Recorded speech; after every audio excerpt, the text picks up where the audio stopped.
Okay po, so pag-usapan na natin yung latest na quote-unquote concert po ni former Congressman Zaldico of Ako Bicol Party List, who is also the former chairman po ng Committee on Appropriations during the 19th Congress, which is yun po or dun po nagsimula or nanggaling yung tinatawag na 2025 most corrupt budget ng madami at iba't ibang political analyst and figures po from the DDS group and from the anti-DDS group. Okay, so anyway po, for today, ang gagawin ko, papakinggan ko po muna kung ano ba yung actual statement dito ni Congressman Zaldico. Tapos, ibibigyan ko po kayo ng mga possible legal scenarios, consequences, or implications sa statement niyang to. And then, magbibigay lang din po ako ng ilang comments ko sa mga statements ng iilang politiko in relation to this testimony. Okay?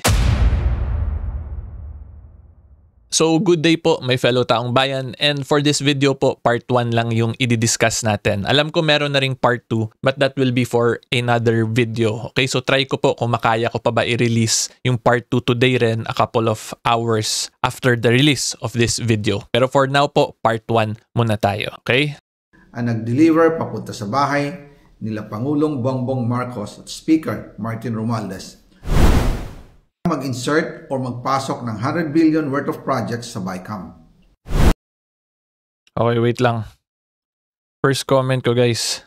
Bakit naman ang liit nung aspect ratio mo? Kung Zaldi, dapat man lang inayos mo sana para mas maging presentable or madali naming makita the viewers. Kasi kakaiba po yung aspect Sana ratio. Po, ay hindi nila ako mapatay. Anyway, going back. Bago ko mailabas ang lahat. Okay. Ginawa ko lang ang utos sa akin. Pero ngayon, handa na akong harapin ang lahat. Ginagamit ng administrasyon ang buong resources ng bansa para tumahimik ako. That he will shoot me if I will talk. Gagamitin ako bilang panakipbutas sa kanilang kampanya laban sa korupsyon. Hindi na ako mananahimik, ilalabas ko ang lahat ng katotohanan. May resibo, may ebidensya, at may pangalan. Okay. Para sa bawat Pilipino, alam ko na buo ang galit ninyo sa akin ngayon. Nauunawaan ko rin kung bakit. Lalo na at malaki ang halagang nakataya. Pero bago kayo humusga, hayaan ninyong ipaliwanag ko ang buong katotohanan. Matagal akong hindi nagsalita dahil may direktang utos sa akin. Huwag nang bumalik ng Pilipinas at manahimik na lamang. Umalis ako noong July 19, 2025 para sa aking medical check-up. Nakaplanong bumalik pagkatapos ng SONA ni Pangulo. Pero okay, wait lang. So yung reason daw niya is medical check-up, yung initial niya reason kaya daw po siya umalis. So, possible naman siguro yun considering ang laki na po ng pinayat ni Congressman Zaldico, di ba? In this video po, compared dun sa mga luma niyang photos. So, that is a possibility and of course, pwede rin po na alibay lang yun, di ba? Pero anyway, going back, ngayon tuloy tayo. Habang papauwi na ako, tinawagan ako ni dating Speaker Martin Romualdez at sinabihan, stay out of the country. You will be well taken care of as instructed by the President. Noon naniniwala pa ako sa kanila, kaya't hindi ako bumalik. Tumikom ang aking bibig, sumunod ako, pero ang hindi ko alam, ang ibig pala nilang sabihin sa aalagaan ka namin ay gagamitin ako bilang panakipbutas sa kanilang kampanya laban sa korupsyon. Ginawa nila akong poster boy ng kanilang sariling kasinungalingan. Ngayon, hindi na ako mananahimik, ilalabas ko ang lahat ng katotohanan. May resibo, may ebidensya, at may pangalan. Nagsimula ito nung tumawag si Sekmina Pangandaman sa akin nung nag-umpisa ang BICAM process last year, 2024. Ang sabi niya, katatapos lang ng meeting nila ni Pangulo at may instructions na mag-insert or magpasok ng 100 billion worth of projects sa BICAM.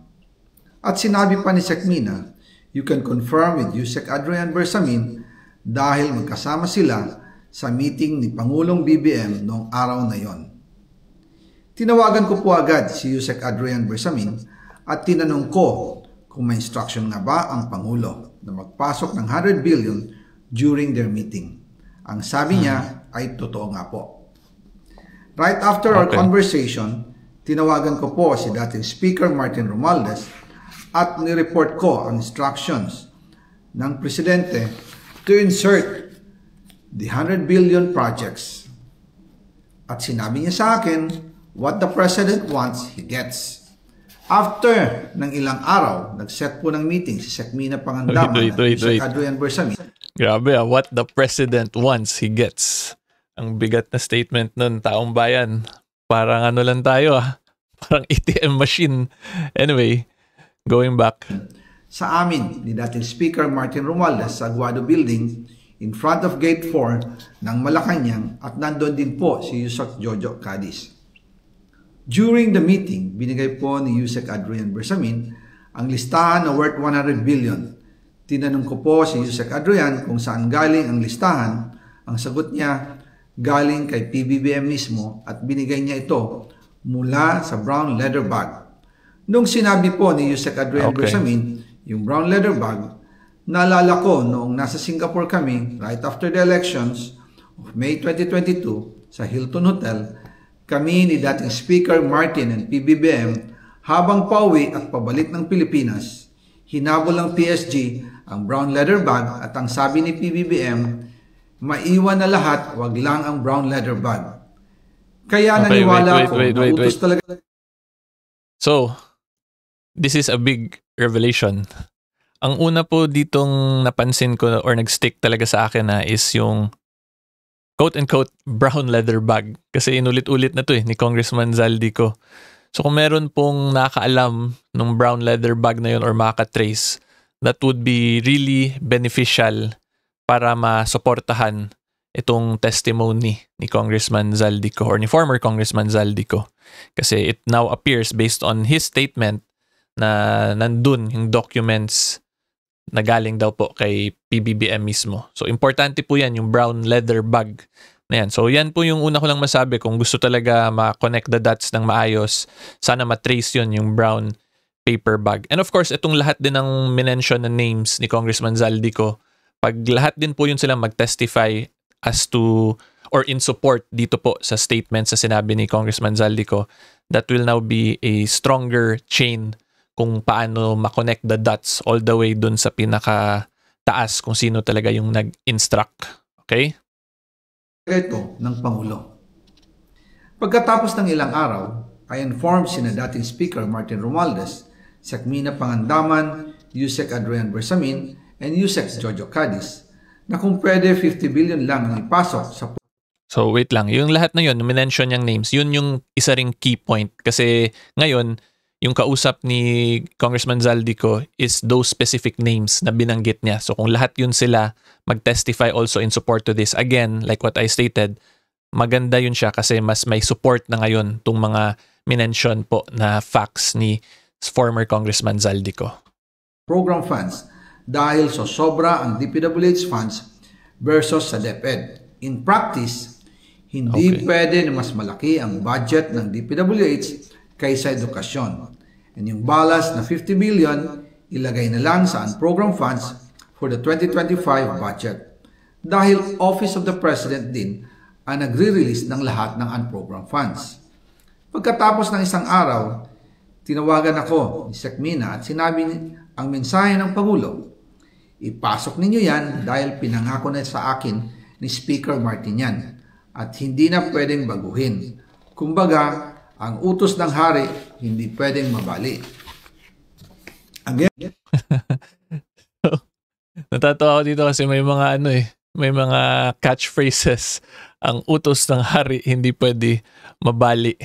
Yun yung sinabi dito ni Congressman Zaldico. Pero again, kung mapansin nyo po talaga, laging ibang tao yung kausap pa ni Congressman Zaldico. Dito yung sinabi niya last is Sec. Mina, hindi pa si PBBM.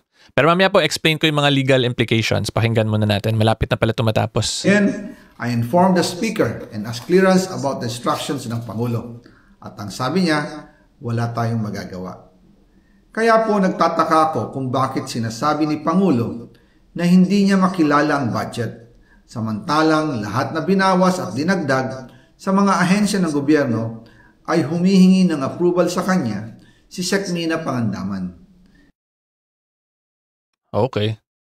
So, yun na pala yun. So, first muna i-discuss mo natin kasi may isang comment yung nakita ko na AI daw lang tong video, i-verify daw muna. So, kung makikita nyo naman po, this is the official Facebook page of Congressman Zaldico. And this has a blue check mark from Meta. So, that means that's verified. Ayan, nakalagay. Accounts with a verified badge have been authenticated and can be Meta verified. Subscribers or notable persons or brands. So, pag ganito kasi, ibig sabihin yan, chinek na yan ni Meta na itong pangalan na nakalagay dito, Rep. Zaldico, siya talaga to. Yan yung purpose nitong Meta verification badge. Diba? So, as to the whether or not this is AI, well, posible nga siyang maging AI, pero ang gumawa ng AI video na yun now is that it would appear si Congressman Zaldico pa rin po yung gumawa. Kung AI nga talaga siya, diba? So anyway, una po i-discuss ko muna yung probative value. Kung may probative value ba talaga tong binanggit ni Congressman Zaldico. Okay, at ang masasabi ko po, meron to siyang probative value considering number one, si former Congressman Zaldico is the former chairman of the Committee on Appropriations. Diba? Therefore, siya nag-handle talaga ng budget process sa House of Representatives, sa side po ng House of Representatives. So, lahat po ng nagpapa-insert niyan, nagpapa-amend ng kung ano-anong bagay-bagay, anong provision sa 2025 budget, dadaan yan lahat sa kanya. Diba? Therefore, he is actually the best person to testify as to whether or not meron ba talagang insertions na ganap. As to that fact po na whether or not may insertions bang naganap, siya po ang best person to testify niyan sa side ng House of Representatives kasi siya po ang may hawak niyan. Siya ang pinaka-boss ng committee niyan, the Committee on Appropriations. Okay, so again, ulitin ko lang po, as to the fact na whether or not may insertions bang ginawa, siya yung best person yan kasi yun nga po, he is the chairman. Okay, so ngayon, ang next issue naman natin, whether or not si PBBM ba talaga yung nagpa-insert. Kung yun ba, may probative value ba yung testimony niya doon. So, at present, since meron pang third parties na binanggit dito si Congressman Zaldico, hindi pa talaga siya directly connecting the dot with PBBM kasi binanggit pa niya doon si Secretary Mina and then may mga ASEC din siyang binanggit and USEC. So, hindi pa directly connected talaga kay PBBM. Pero as to the fact na merong kumausap sa kanya, he is also the best person to testify to that kasi sila mismo na yung nag-usap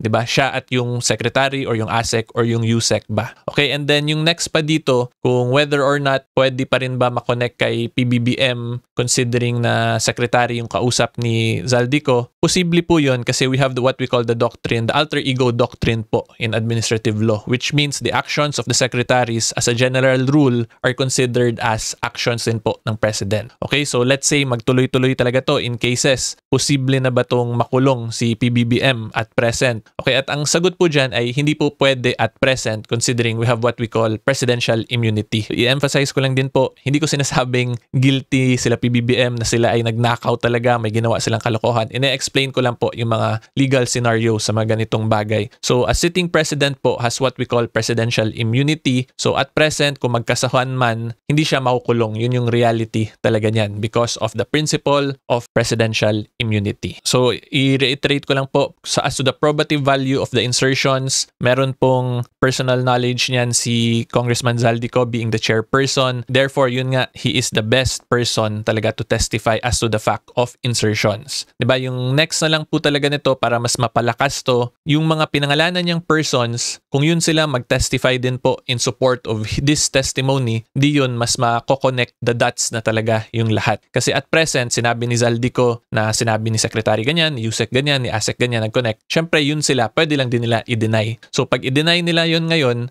mawawala na dun yung link na yung mga personalities na yun ang nag-utos sa kanya. Diba? Pero as to the fact na may insertion, nandun pa rin talaga yun. Kasi nasa ano naman na po yan nasa national records na natin. So, kung i-release lang nila yung official NEP records and the GAA records, makikita natin yun yung insertions. Pero as to the issue kung sino yung nagpa-insert na yun, kung hindi po to suportahan ng mga pinangalanan niya, malabo po mako-connect the dots pa rin. Okay? So, yan yung sa legal side of things. As to the fact of whether or not there are insertions, madali po yun. Pwede yan i-prove ni Congressman Zaldico kasi the records itself din po will support his statement. Pero as to the issue, kung sila secretary ganyan, ASEC ganyan, USEC ganyan, ba yung nagpa-insert na yun kailangan pa ng supporting evidence. Okay? So hopefully, klaro po yan.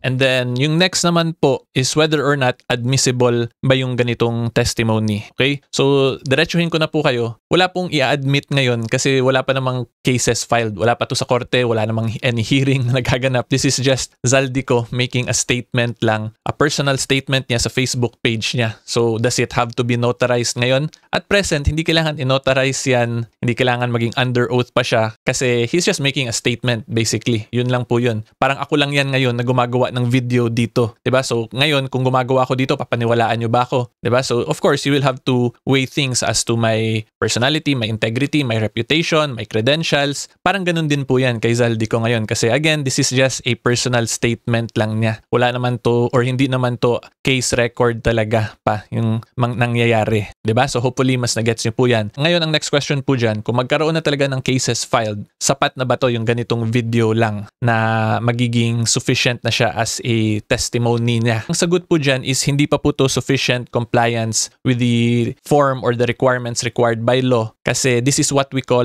an extrajudicial statement. So when you say extrajudicial statement, yan po ay isang statement na ginawa mo sa labas ng korte. Diba? So kung sa labas po yan ng korte mo siya ginawa, di automatic hindi yan tatanggapin ng korte basta-basta. It has to comply with the requirements. Okay, so yung first requirement po niyan, pwede po gawin to ni Congressman Zaldico, gumawa siya ng written statement tapos ipanotarize niya yon at dapat under oath din po siya when he made those statements. So kung ulitin lang niya to, lahat ng sinabi niya, ipanotarize niya yon, under oath siya, isubmit niya in a court later on or in an investigative body, then that is sufficient compliance already with the law para sa admissibility side ng testimony niya. So hopefully mas na-gets niyo po yung difference ng extrajudicial statements and simple statements lang made na hindi siya for court purposes talaga. Okay? So ngayon naman po, magbigay lang tayo ng commentaries naman sa mga ilang political figures na nag-comment or nag-react dito sa statement ni Congressman Zaldico.